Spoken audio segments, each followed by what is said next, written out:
You're watching the 643 DP podcast with Derek and Patrick. The stream is about to begin.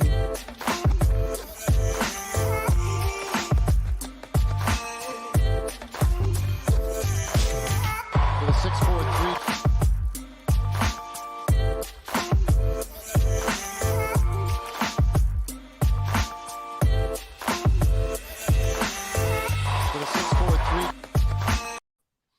What's going on, everybody? Welcome back to the 643 DP. As usual, I'm Patrick Hennessy. To my right is today he's Guardy Party, but usually Derek Lewandowski, aka MYY Recaps. How are we doing today, Derek? I tell you what, it's a new win streak. Let's go. I mean, listen, we're like what? I don't know math, but we're like what? Maybe like 1/7 of the way to 20-game win streak. It's not necessarily possible at this point, but we're getting there, Derek. We're getting there. Slightly less than 1/7, but hey, I'll take it after the last couple weeks that we've had. I'll take 3 in a row. Granted, the Yankees are finally beating a team that they should beat, the Orioles. Like, even though tonight, it was a squeaker, you had to win, and they did. A win's a win. I say it all the time, like especially like nights like these, people are like, oh, they barely beat the Orioles, and don't care. The Yankees won. That's all that matters. But before we get into anything, we have a lot to break down from tonight's game. Let's take a 10-slash roll call. You guys know the deal. Who do we have in here? We got Hector, Jeremy.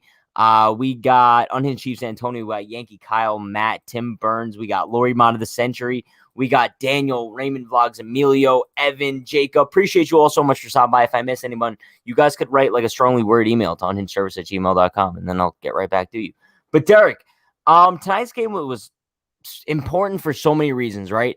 One, I guess we kind of start things off by talking about Nestor Cortez and his fantastic start tonight. I think he went 6 innings of like 1-run baseball. He gave up that solo shot to, I don't know, someone on the Orioles. I don't know. But bottom line, like Nestor continues to just shock us. Like if you would have told me at the beginning of the season, like before the season even started, that we would be like inching towards a postseason hunt, and I would be coming on a live stream at the middle of September and being like, yo, I would trust Nestor Cortez in game 1 of the ALDS, you would probably like put me into like a mental hospital, bro. Yeah, I'm going to talk more about this tomorrow on the Freeze, but, you know, he's got swagger. He's got confidence. He plays like he's having fun. You know, that's what David Cohn used to do. That's what El Duque used to do. Those type of pitchers generally do well in the playoffs because they don't feel that heat. They don't, you know, you can tell when somebody is wilting under the pressure. I can't see him wilting under the pressure. He seems like the type of guy that would rise to the occasion. Should we do a little bit of a slight recap since I am recaps guy? And that's all you, Derek. That's all you. So yeah, Nestor, 6 innings, 3 hits, 1 run, 2 walks, 11 strikeouts tonight. I think that's a career high for him. I was watching the Orioles broadcast, so I didn't get all the Yankees mowing stats. them down. Mowing them down. Great. He did give up a home run to Austin Hayes, who had 2 on the night. Guardy had 3 hits tonight. He had a hustle double, and then he had a single to put the Yankees ahead in the 9th. It'll be interesting they bring him back next year. I know we talked about that ad nauseum. Gio looked pretty good at shortstop. He made a nice diving catch. He also hit a 2-run home run. And then on the flip side of that, you got Gleyber Torres, who with a man on first base, line drive right at him, he drops it. He's staring at the whole play. He got the whole play right in front of him. What was that? I think I could probably make that play, Derek. No joke.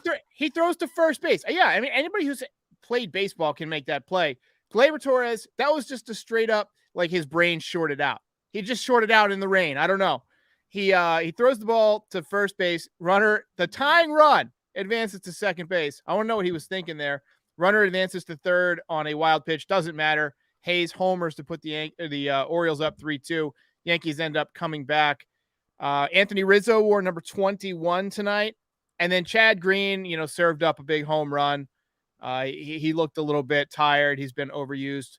Tyler Wade, huge steal of third base in the 9th inning. Inspirational steal. Yeah, inspirational. I mean, I love to see him using his legs. I'm glad that he's not necessarily swinging for a home run every time he's in there. Today pinch ran, but like he's just looked better to me over the last couple of months. But good win for the Yankees. The rains held the little gust from the gods there. Did you see the entire grounds crew get like ejected at once? Okay, yeah. Also on that note, like, bro, I was looking at that grounds crew. Why does every single person on the Orioles ground crew looks like they're like under 15? They probably are. The Yankees grounds crew, they're all like 45, probably older than that. That's you know, the Yankees play in the cathedral of sports. The grounds crew probably makes like $50,000-$60,000 a year. You're probably paying the grounds crew of the Orioles $7.25 an hour. They probably are. Like, It's you know what probably I like a mean? little middle school internship. But I mean, listen, like talking about tonight's game, it was such a roller coaster of emotions. Like one of those games that you don't necessarily expect to have against the Orioles, but it seems like the Yankees have had them just about all year against them. But listen, like we mentioned, Chad Green, Derek, I'm at the point where I can no longer watch him late in games, especially when you have like much better options in the bullpen there. I'm telling you right now, I'd much rather go to Albert Abreu or Clay Holmes over Chad Green if that's what it comes down to at this point. I have, on a scale of 1 to 10, I have absolutely zero faith in Chad Green to like keep a lead or keep it tied late in games. I feel like over the past maybe month, we've seen him blow at least 3 to 4 close games late in games. Yeah, and I don't want to make it like a personal thing. Like, I don't dislike Chad Green. I like Chad Green. I think he's a good pitcher. He's just worn out. I mean, he's carried a lot of the load for the bullpen this entire year. You know, he's been in there all season. He's worn out. You know, last year was a short year. I mean, yada, yada, yada, excuses. Hopefully, when Domingo Germán comes back and if Luis Severino comes back, I still think he can be a bullpen factor. Then maybe you can rest him for 4 or 5 days and then have him. You want to get him 4 or 5 days off and then pitch in the last game of the season before the wild card game. So that way he's rested if you need him, but he's fresh enough that he's worked recently. Same thing with Aroldis Chapman and probably Clay Holmes. Yeah. You want to get those guys ready for a wild card game. If Garrett Cole gives you 7 or 8 innings and you're tied, you don't want to leave the bullpen in the hands of somebody who's tired or something like that. So, yeah, I mean, also what it's going to come down to is 2 other names, right? It's going to be Jonathan Loaiza, whether or not he's going to be healthy and ready for a wild card game, and also Domingo Germán, because he's probably going to be back like next week or so, I'm assuming. So if he could play a role in that bullpen. Also, another guy that we're kind of talking about in the bullpen pitched fantastic yesterday, Michael King.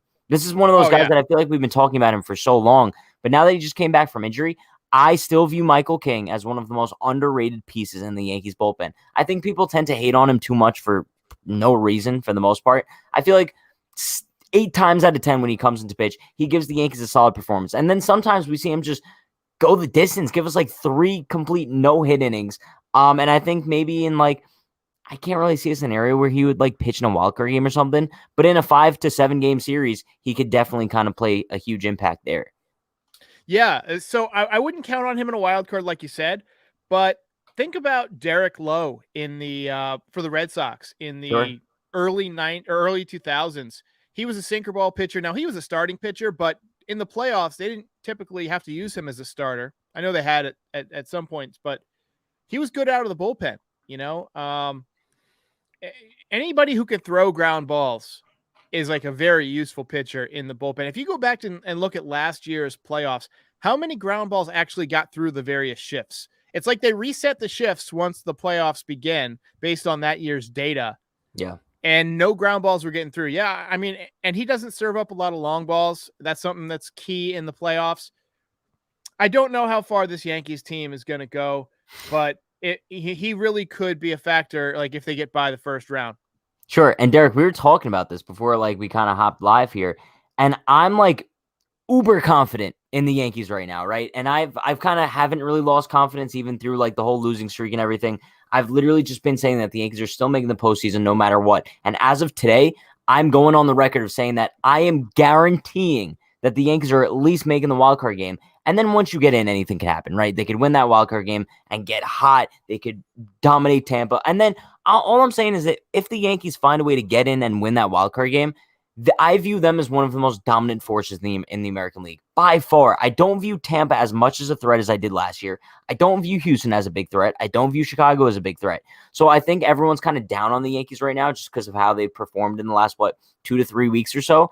But I truly think that this team has the capability of getting ridiculously hot at the right time and making a serious playoff run. No, I don't think so because, look, this team does not hit great pitching, and in the playoffs, you can see everybody's best pitchers. I mean, I've just been watching baseball too long, and I don't want to be a negative, I'm not a negative fan. I think that, I think they have a shot, like, because they have good pitching. The Yankees, starting pitching is solid, and good pitching beats good hitting in the playoffs. But I've just seen this team blow it too many times this year for me to feel good about them. And even if they get in, like, you're going to run up into a buzzsaw against the Dodgers. I don't care what the Giants are doing right now. Dodgers are going to run the table in the National League and probably win the World Series. You have to get there, though. All you have to do is get there. If you match us in a 7-game series with the Dodgers, literally anything can happen. And on paper, no, it doesn't look like the Yankees would be able to beat the Dodgers, right? But if you go like by the on paper thing, when we were walking into this season, we looked at the Yankees as the easy favorites to win the AL East, right? Were we looking at the Rays and the Red Sox and the Blue Jays as any sort of competition to the Yankees playoff hopes this year? I know for a fact that I was not. So that's why when I look at like postseason baseball, I'm not necessarily looking at like what's on paper. I'm more so just looking at the sport in general and being like, once you are there, literally anything can happen. I also kind of look more recently. You look back to like 2019, right? Nationals were facing the Astros in the World Series. They were going up against Verlander, Greinke, Cole. I literally thought the Nationals were going to get swept in 4 games. And look what happened. They ended up beating the Astros in 7. A cheating Astros team in 7. So yeah, I mean, anything can happen, right? And it's fun to be optimistic as a fan. I'm also just trying to temper, I don't want to, go in there pounding my chest and then be let down again too. So I'm trying to temper my own expectations. Oh, I do. Derek, I do. I do. I want to get my heart broken, and that's okay. I'm tempering my audience's expectations too. I try to be realistic with them. And look, if the Yankees make the playoffs, which I think they'll get into the wild card game, you've got to use Garrett Cole in game 1, which means he can only start 1 game in a 5-game series. Now, Nestor Cortez is an X factor. We talked about him. He did great tonight. I think he can beat any team in the league. Like, he's that type of pitcher. He's solid. But I worry about the offense. I just worry about the double plays and the strikeouts against good pitchers. They just squeaked out a win against a bad Orioles team. But look at the Blue Jays. The Blue Jays are hungry right now, and look what they just did to the Yankees. I've seen the Yankees roll over against good teams too many times this year to get my hopes up. Now, if they show me something in the playoffs, you come out and you take a 2-0 lead in the ALDS, then maybe you start to feel that vibe of the team that went 35-11 for a stretch. Like, you start to feel the energy. If the Yankee Stadium crowd is an X factor, nobody else has a stadium like Yankee Stadium where the crowd can just bury you the way the Yankees fans can. They're an X factor. If the Yankees get hot, I'm telling you, that's what I'm saying. We're winning the World Series here, Derek. But listen, kind of going back to tonight's game real quick. One guy, and listen, obviously Brett Gardner did get the game-winning hit. Shout out to Brett Gardner. I see a lot of people in the chat being like, Pat, it's your favorite player. Bottom line, Brett Gardner's still not a starting outfielder on this team. I'm sorry to say, but it's true. But one guy that I feel like is not getting enough recognition for tonight's win is the inspirational man himself, Derek Tyler Wade. I feel like he's such a weapon for this Yankees team that is so underutilized in the sense of he never starts games. We rarely see him even come in a pinch run late in games. I feel like he's used probably 2 times a week and maybe starts once a week if he's lucky. I looked at that stolen base from Tyler Wade, stealing third, implementing a double steal in that 9th inning there. That was huge, and I think he's probably the only player on the Yankees' current roster that could execute that easily. Yeah. And also, let's not forget, the whole reason we were talking about this before as well, the whole reason he scored on that Gardner single was because he stole third. Now, it's possible that he would have scored if he was still at second, but the fact that it was a 2-run single was because of Tyler Wade. Easily. Yeah. It also, I don't know if he went on his own. It takes cojones to send him right there. Yeah. If he gets thrown out there, that looks like an ultimate bonehead move. Tyler Wade has impressed me a lot more in the second half of the year. I do wish that he had an opportunity to start more, but that would have to be at the expense of someone else. Right now, I mean, I was going to say, right now, I'd feel more comfortable with Tyler Wade than Gleyber Torres, but the only issue there is that then you lose that late inning weapon. You can't use him. Tonight, he was deployed in the way that the Yankees like to deploy him, as speed off the bench, and then he goes in for defense. Tyler Wade is he's kind of a role player, right? If he started, he'd probably hit better. He'd probably hit more. but I don't know if he would be quite as valuable because you wouldn't be able to use him. You pick your spots. Yeah, and I think that's why we don't see the Yankees start him too often, right? And I think that's why I always say like Tyler Wade's speed is probably like his biggest downfall as far as starting goes as well, right? Because of the speed, the Yankees view him as a much more solid tool off the bench, I guess. But I mean, I'd like to see him get some more starting opportunities, and kind of going based off what you said, if he did start, it would probably be at the expense of someone else. And I think at this point, you send a message to Gleyber Torres. You start Tyler Wade maybe 2 out of the next 3 days at second base. See what he does. And if Tyler Wade starts lighting it up with the bat and just start making things happen, making solid plays, I think you just keep rolling with him at second base. It's getting to the point where I do not trust Gleyber Torres at all in a one-game wild card. It's essentially the same thing as like throwing like Miguel Andujar there at third base in the 2018 wild card game. But Miguel Andujar had a much better bat in 2018 than 2021 Gleyber Torres. And also what makes me sick about the whole thing is that Giancarlo Stanton comes out of the game just about every single night for a defensive replacement, whether if it's normally Brett Gardner. Tonight it was Joey Gallo, which was so stupid because you could have used Gallo to pinch hit in the ninth. But the fact that Gleyber Torres never comes out for a defensive sub, whether if that's Tyler Wade or Andrew Velazquez when he was still up, even like Rougned Odor, I don't know. But something needs to change with Gleyber Torres at second base. Now, whether if that's starting Wade, starting Odor, I don't know. But he cannot be starting there anymore on a consistent basis. Yeah, Gleyber Torres, it'd be interesting to see what they do with him in a wild card game. I mean, do you want to risk him throwing away your season on defense? Or and I'm also interested to see how they're going to solve the shortstop issue this winter. I mean, they're playing Gio Urshela at shortstop right now, but I don't think they want to do that for 162 games. Otherwise, they would have done it this year because he's a better shortstop than Gleyber Torres. That's clear. But I think they have their concerns, rightfully so, about his health. I mean, he got banged up this year just playing third base. So I don't know if you want to go with him for 162, which to me opens up shortstop. And that's interesting because the Yankees have 2 top prospects and neither one of them is 100% ready yet. You've got Peraza, who hasn't played above Double-A. You got Volpe, who's tearing it up at high A, but might project more as a second baseman or a third baseman because of his size. And then you've got 2 massive free agents that would fit in very nicely. Correa, obviously, fans might have an issue with because of the whole Astros thing. But Seager, as a left-handed hitter, contact guy, maybe he plays short for a bit and then shifts over at some point. I could see the Yankees having an entirely new infield next year. I wouldn't be mad about it. I really wouldn't. Because I think that they're going to have somebody other than Luke Voit playing first base. To me, Luke Voit at DH is your perfect DH. Now that Giancarlo Stanton can play the outfield, I think you go with Giancarlo Stanton in right field, Aaron Judge in center field, Joey Gallo in left field, Aaron Hicks is your 4th outfielder. If you need, you can use Tyler Wade in the outfield as like a 5th guy. Well, Brett Gardner's your 5th outfielder. I don't know if he's going to be back, but if he is, then it's possible. But and then the infield, I think you've got first base open. Rizzo re-signing is a possibility. Depends on how much he's going to want. They could go out and trade for somebody. They could sign somebody. And then you got LeMahieu, who's such an interesting case because he didn't hit this year, but he can play third base or second base. I think they're going to shift him over to third base. He's a good third baseman. I think Urshela, maybe keep him around as like the utility guy. I don't know.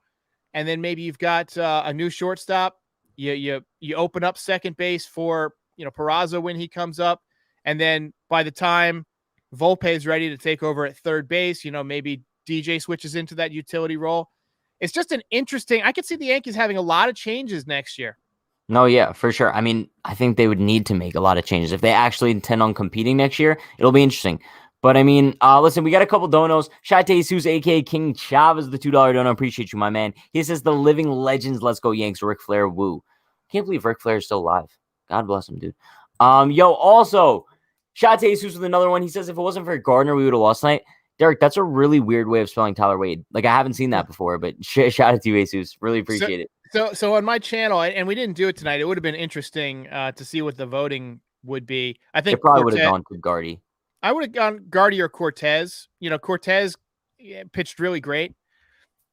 I don't think you win without Cortez, but tonight would have also been, I would have made an option for a team belt because I feel like this was a team victory.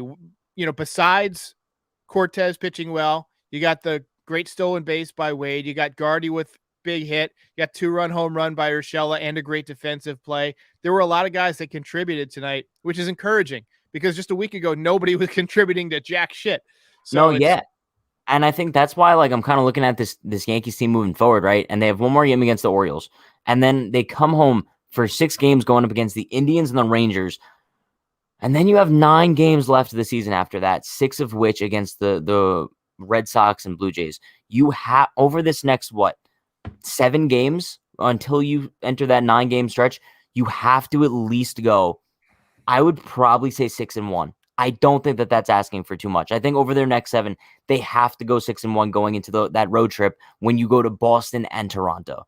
I think that's spot on. That's exactly what I would say. I think you need, if not 7-0, I mean, obviously 7-0 would be preferable, but you need to run the table as best as you can. I mean, this is, there's that phrase in baseball that it's a marathon, not a sprint. Well, not when you're tied with 2 other teams for the wild card with a couple of weeks left. It's not. It's a sprint.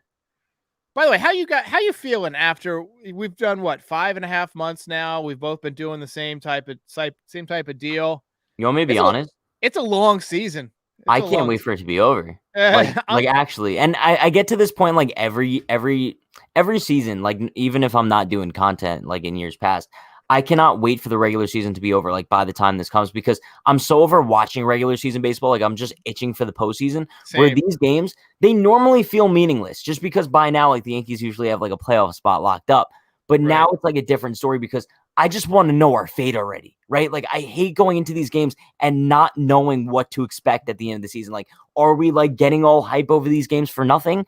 But like deep down in my heart, I know the Yankees are making the playoffs, so it still feels good to kind of just wait for that wild card game. But at the same time, it's like it's monotonous already. Like, are you gonna make it or are you not? You know what I mean? I feel like inside of me, there's like this pulsating orb of energy for baseball that, like, at opening day, it's like at its maximum peak, and then it kind of fluctuates. Like it fades towards the end of April, and then it picks up once the weather starts to heat up, and then gets bigger around like the All-Star break, and then like fades after the All-Star break until the trade deadline, picks up around the trade deadline. Then August is like you're getting that waning, and then like it just stays kind of dormant, and then back for October, it's like I got energy flowing out of my eyeballs. I'm just like I can't sit still. I'm grinding my teeth. All I can think about is playoff baseball. And then, when the Yankees get knocked out, I hate it, but it's almost cathartic because it's like they're not holding me prisoner. It's a relief. Yeah. Because I don't really watch the other teams after the Yankees are out. Like I store movies and stuff like that all summer, like to line up. As soon as the Yankees are out of it, I just turn on movies.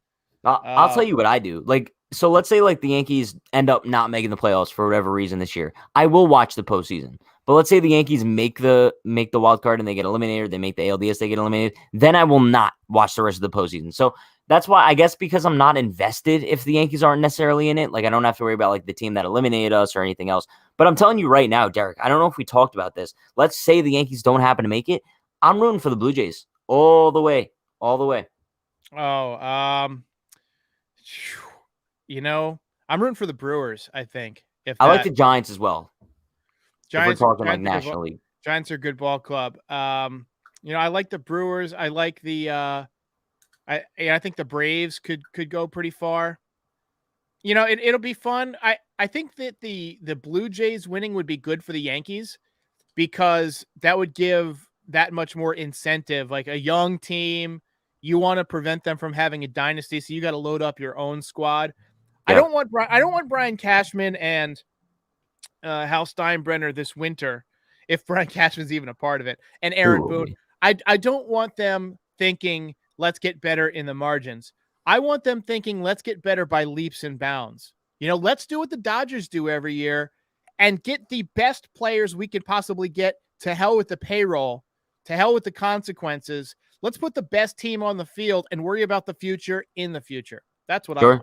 No, I agree 1,000%. And that's why I kind of look at the Yankees offseason. It sucks because it's like that time of year where I'm looking towards like the postseason, the offseason, the regular season, like all at the same time. Such a weird time of year. But I think the Yankees do need to improve kind of like by leaps and bounds during this year's offseason. But Derek, tomorrow's game, Who's starting for the Yankees?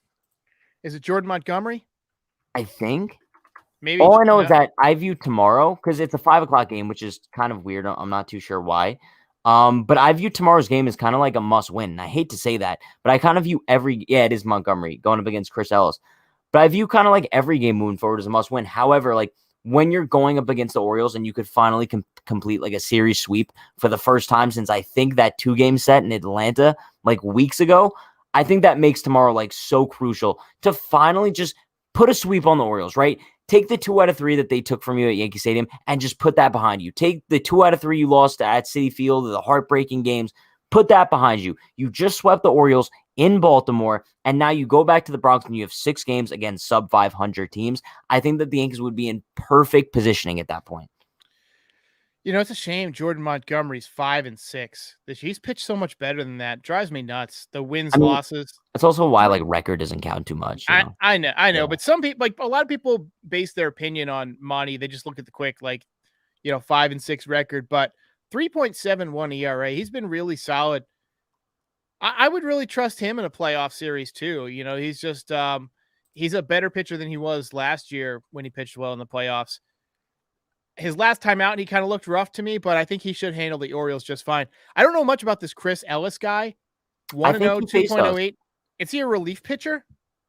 It looks like he's made 4 starts season, only 1 relief appearance. I'm pretty sure we faced him last time out. At Yankee Stadium just a couple weeks ago. He went 5 shutout, only gave up 1 hit. So great. Well, that could work in 2 ways. One, a lot of times young pitchers, when they start against the Yankees, they kind of baffle the Yankees because they hadn't seen them yet. Seen that for decades too. But the second time around, the Yankees usually get them. So that, and this is a different team than they were during that stretch. Like guys are starting to swing the bat a little bit. Judge and Stanton quiet tonight, but you're not going to hold them down for too long because they're both swinging the bat a little bit better. Even Judge got robbed of that base hit up the middle. Like that should have been a base hit. It was especially like going up against Means too. It's like, yeah. And Means, his changeup just really keeps the Yankees off balance. I mean, the Yankees are not a good changeup hitting squad. But I don't know what Ellis throws. I'm just looking at his numbers real quick. It looks like he's mostly fastballs. It's just from what I see. Fastballs low and away. So we'll see how it goes. But like that's also why I kind of view tomorrow's game as like being so important for the one reason, in the sense of like I want to see how Montgomery rebounds from one of the worst starts of his career going up against the Mets last time out. He needs to kind of rebound from that and kind of just show something against one of the worst lineups in baseball. And then also, I want to see how the Yankees offense does against Chris Ellis, right? Because we're looking at a Yankees offense that looks like they're starting to come alive a little bit more lately, right? They got robbed of a few big hits tonight. Gary Sanchez got robbed of the 2-run home run by Cedric Mullins. So I want to see if the Yankees can kind of capitalize on Chris Ellis. They saw him last time, only got 1 hit over 5 innings. So it's going to be interesting. You know who swung the bat well tonight is Gary Sanchez. Yeah. He got robbed of a home run, but he also ripped one at the third baseman. If you get him going, he can be a real game changer because he gets those hot streaks where he'll be hot for like a month, right? Yeah. And now is a good time to get hot for a month because that takes you up until the end of the ALCS. Yeah. So, and I'll tell you what about Gary. It would be really weird if he did get hot now because you have no opportunity to start him in the wild card game. I think unless you're going to sit him for Voit. Sit Voit for him. Yeah, I was going to say, in a wild card round, it's like a weird situation where you can carry a third catcher. So, depending on the matchup, if you're going against Chris Sale, you're going to want to load up as many good right-handed hitters as possible. So maybe you play Voit at first base and maybe you put Gary Sanchez at DH. But if you're playing against the, let's say the Blue Jays, and they're going with a tough righty, then maybe Gary sits. They'd probably go with Robbie Ray. They'd probably go with Ray. Yeah, it depends on, it's really going to depend on who you have to use to get to that point, right? If it comes down to the final week of season, it could be where you need to use Garrett Cole and Robbie Ray and a few other guys, Chris Sale, just to get to the wild card game.